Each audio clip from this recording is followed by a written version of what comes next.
Good afternoon, everybody, and welcome back to DumboRC. As always, I really appreciate you watching.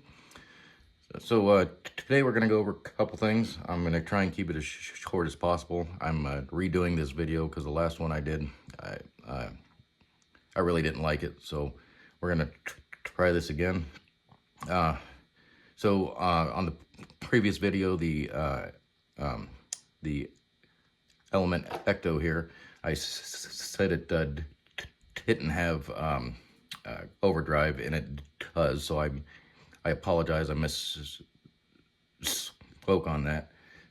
The overdrive already comes in the transmission. It comes with a 6% overdrive and optional gears to up it to a in the 20 or 30% overdrive range. I don't remember what the actual figure is.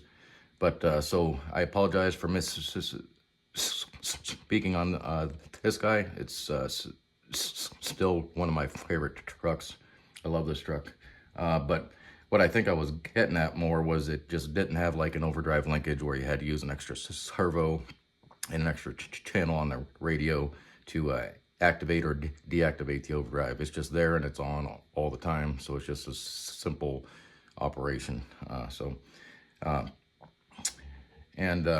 Yeah, so anyway, we'll get this guy out of the picture, or just leave it in the background. But I did want to test out, because I patched up the holes where the LocTite, and this is the LocTite I used. So a couple videos ago, I used LocTite to hold the nuts on the back of the screws to hold the light bar down here, and it ate through the body. So the LocTite went down around the threads and got onto the body and ate through it. And I've never heard of that happening before. I've never seen it happen before. So I've got a piece of lexan here that I trimmed off one of the bodies, and I'm going to be painting hopefully soon here. I keep putting it off. But I got half of it painted, half of it's unpainted. The protective cover is on the back side here, so I know which side's not protected. So this is the side that you paint, and then I've got a couple pieces of styrene here, also with the protective film pulled back, so I know which side's which. And then this is a piece of styrene also that I had already put. It's painted.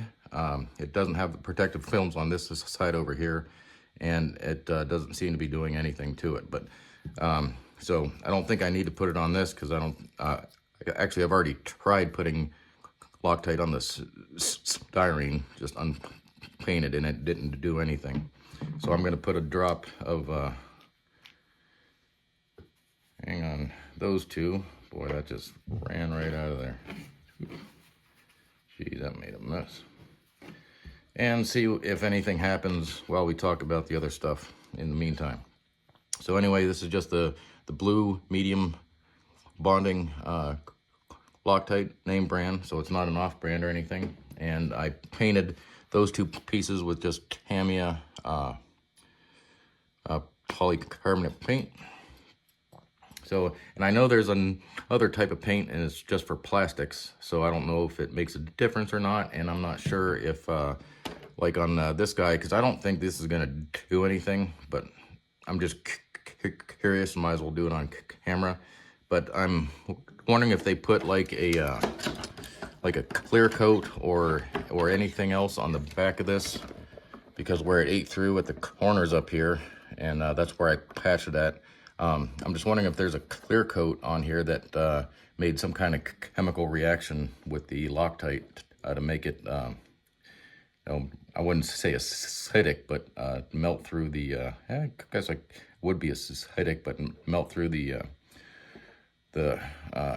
lexan body there. So that was a little unusual. But also going to talk about some LED light controllers on this guy on the base camp, because I was using a 8-channel switching block, but it turns all 8 lights or 8 channels off and on all at once. And this is a 3 function, so it has on, off, on and then flashing. I was looking for one of these that I could hook up just individual lights to, where it would just turn them on and off. But all of these that I've found have multi-functions. This one has like a dims and comes back like a heartbeat is what they call it. Then it flashes and then it's on and then it's off. So you have to go through quite a few functions on the buttons on the controller, but you can turn the lights on and off via the controller or the transmitter with the lights, which is what I was looking for. But I was just looking for a straight on and off type function. But anyway, let's plug this thing in and we'll see those lights on. And also I picked up a DumboRC DDF-350. This is a color, a display 10 channel transmitter. Pretty nice for the price. It's only $52 I paid for this, with a 10 channel receiver on AliExpress. So that's a pretty good deal for what you get. And this thing has a ton of functions on it for the price. So metal wheel, you can get metal, foam covered plastic, or just a hard plastic wheel. And I don't think there's much of a price difference between them too. But the LEDs flash when you turn left and right. And then the LED on the back here, as you press the throttle, the more you press it, the more the LED lights up. So kind of a party trick. I don't think it really does anything. You can have this just on all the time, off, or dynamic the way it is there.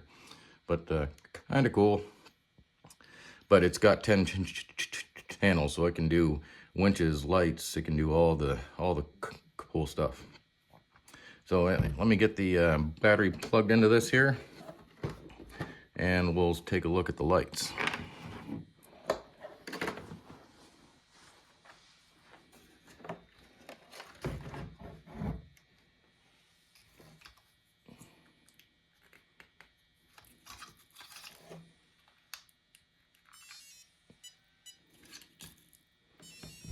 Of course, everything under there now looks like a rat's nest because I have everything untaped and just kind of hanging because I was playing with those LED light controllers.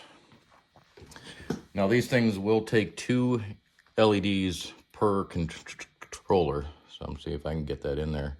So you can see there's a the outer one's positive, the 2 middle ones are negative, and the last one's positive. So you can plug 2 sets of LEDs into these guys like I have here. This one's got 2 LEDs, and then you can run Y cables, which is what I did. So I got the headlights through a Y cable going to another Y cable that has the tail lights and the third brake light on it. So this is a 3 Y cable going down to 1, and then this is just a 2 Y cable going down to 1. And then I have the I have another 3 Y cable doing the so on channel, was that 8 right there? Those are the headlights. You can see at the back the red tail lights came on, so it activates half the switch, and then they do that's the fading on and off. If you look at the back right there, they call that the heartbeat. There's the front, so that's the other half of the switch there. So it does the right or the left. I don't know which one's which. Then there's the fade, and then there's on, and that's the front and the back. You can see the red at the back of the fender there.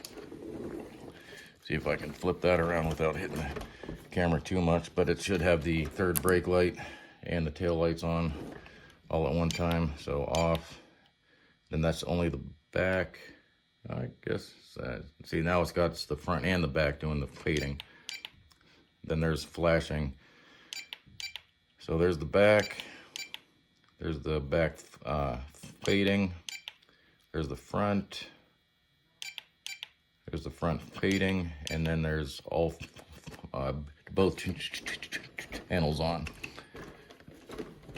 So that's channel 8, channel 9, is the, I believe that's the, yeah, the light bars. So that's the front light bar. Then the fog lights, or the bumper lights, the pod lights, and the upper light bar. And then all of those on. So it's kind of cool that you can turn the headlights on and off and just run the light bars and the pods. Or you can run all the lights on all at once, which is kind of cool. And you can do a kind of like flashing on just the headlights if you want to. Huh, I haven't really played with this that much. So it flashes and then it fades and it flashes. Okay, interesting.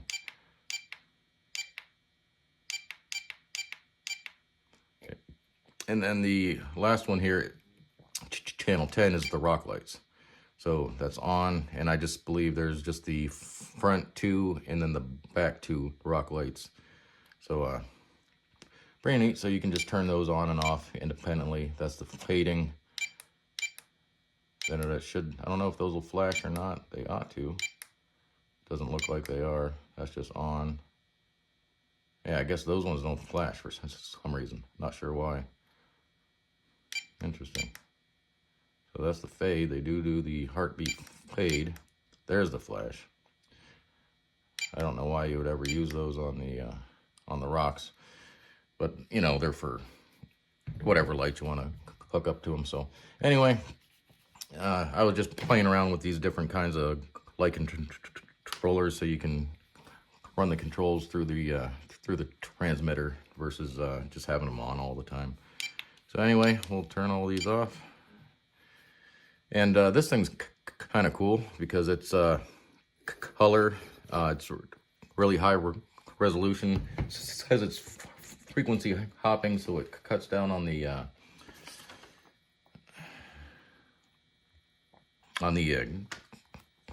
interference if you have somebody else that's running another transmitter like yours next to you. It's not going to interfere with you.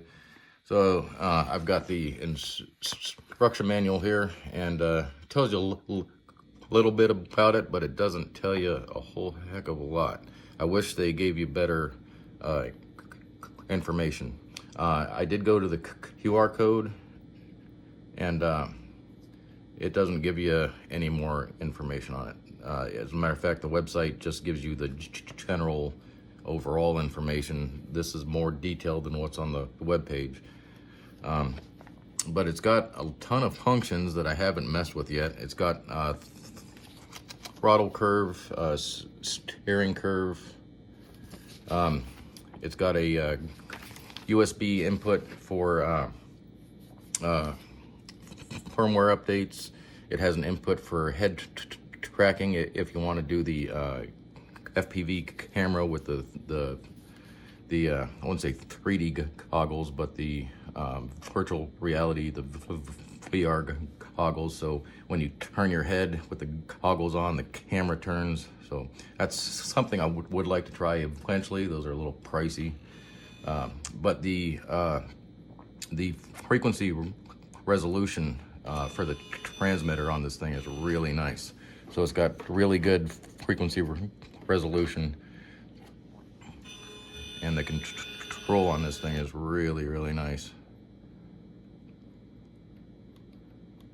Why is it not reversing? I think I just did something to it, but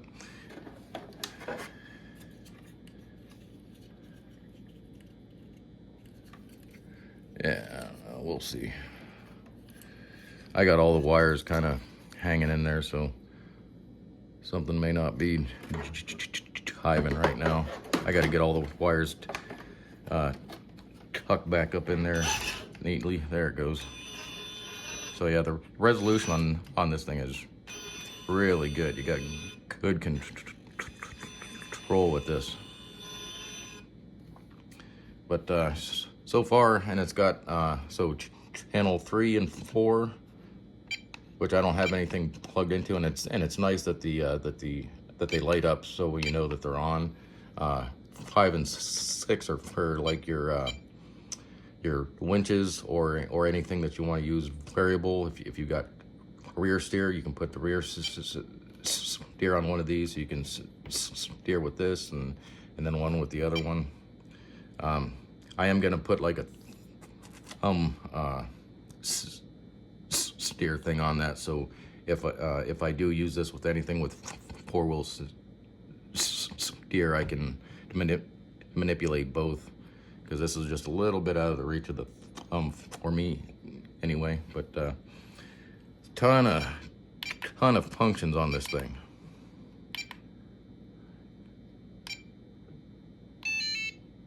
Oops, I didn't mean to turn it off.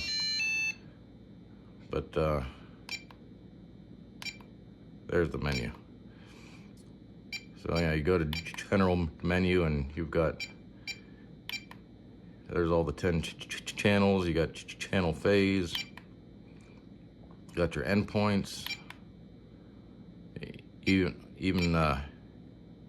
had endpoints for the rotary knobs here. So if you want to use these for like your dig and your overdrive servos, if you have a truck that uses those, you can use those for the dig and the overdrive servos. Or your rear steer, you can use these as a rear steer, so you got endpoints for those, which is pretty cool. I'm not going to go through all the menus on this thing, but it's got your steering and throttle direction, sub trims, your aux channels. You can set the sensitivity on those, and then the key types. So locking is like when you press and hold and it's on, and then you hit it again and it's off. And then if you go down, it has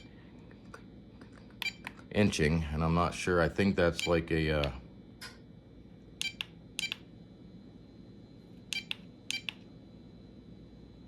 I'm not sure what the inching does, because it seems like it's doing the same thing,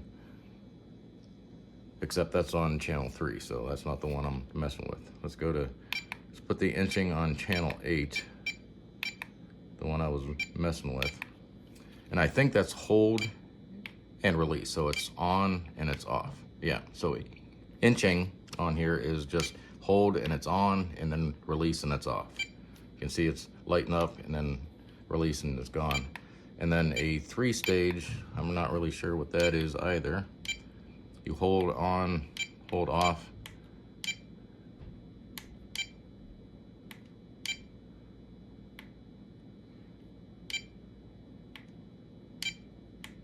So I think it's just an extra click to do like a 3-stage button on there.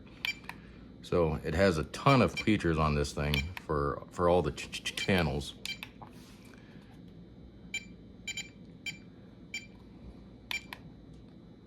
And then you can remap all these keys to a different channel. If you want channel 10, where 3 is, you can put channel 3 as channel 10, so you can move all these around. I don't think I'm gonna do that. I'll just leave them the way they are. And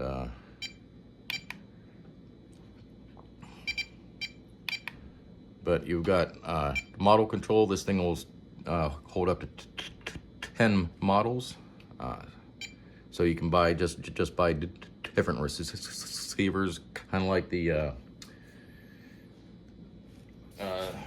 this other one here is escaping me, the GT5, the FlySky GT5. FlySky also came out with just released a new radio similar to this, and I think it'll hold 11 models, but I don't know how much it's going to cost. But you can set up the transmitter to do other things. You can customize the receiver as far as like the receiver, the RF protocol. So you can go normal and fast. So if you're racing, you have faster RF transmit and receive to get even higher resolution, which is pretty nice. You have a gyro. This receiver that I bought doesn't have a gyro in it. I'm not racing, so I don't have the need to have one. So, and that's your gyro control. So it's got tons of features on this thing. But anyway, I don't want to make this terribly long. I think we're already at 20 minutes. Let's see if anything's happened with the, I don't think anything's happening with this. It doesn't seem to be melting through the lexan on the paint here. It's definitely, it is kind of scoring the lexan here. It's a little rough. It's like there's a sandpaper type finish on this now. You can feel it when you rub the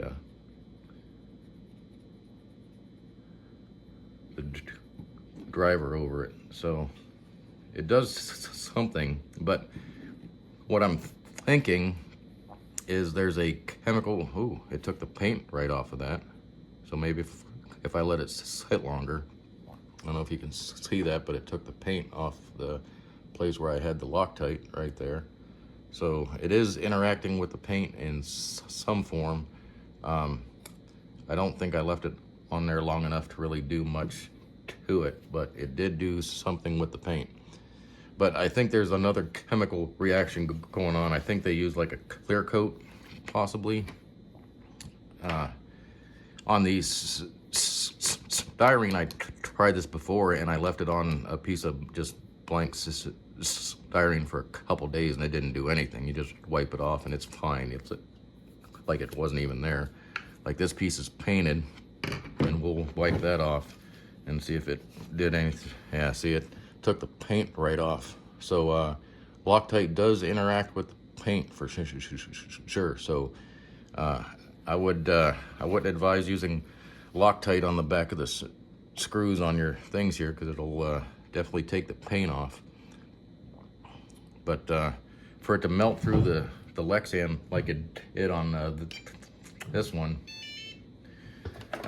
I think they use like a clear coat or some other kind of paint or formulated paint that it really interacted with.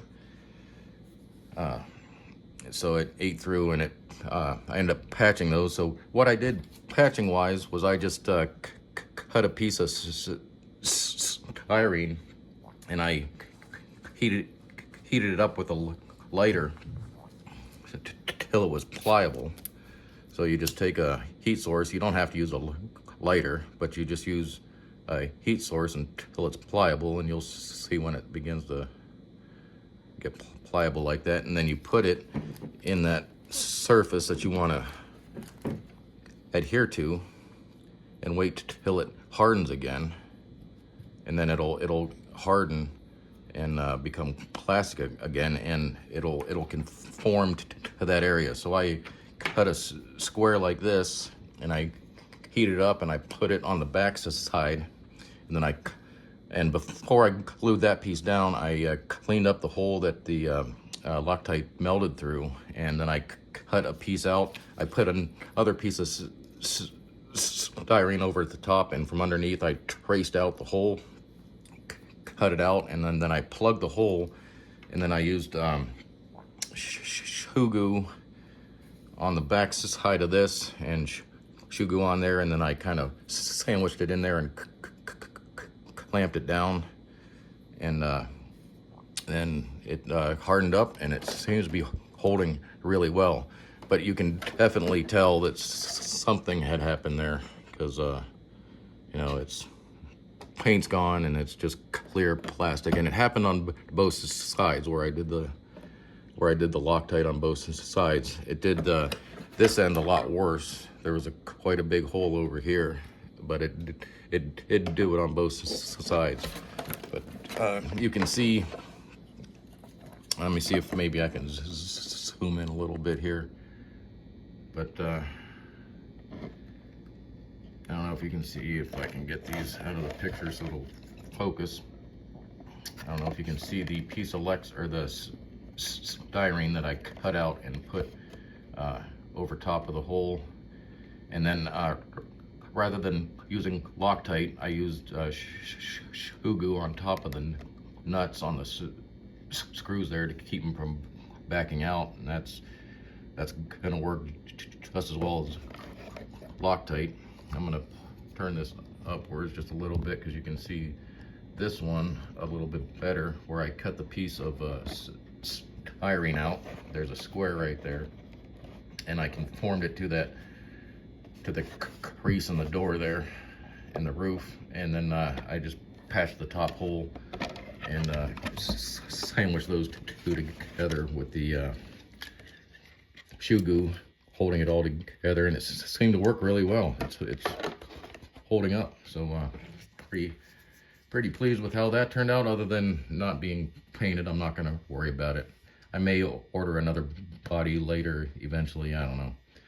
We'll see, but it looks okay for now. Let me zoom back out. But so yeah, that's where we are, and we're gonna call it here because dang, we're already at 25 minutes. So sorry for keeping you. Hope you guys have a good day. We'll catch you next time. Thanks for watching.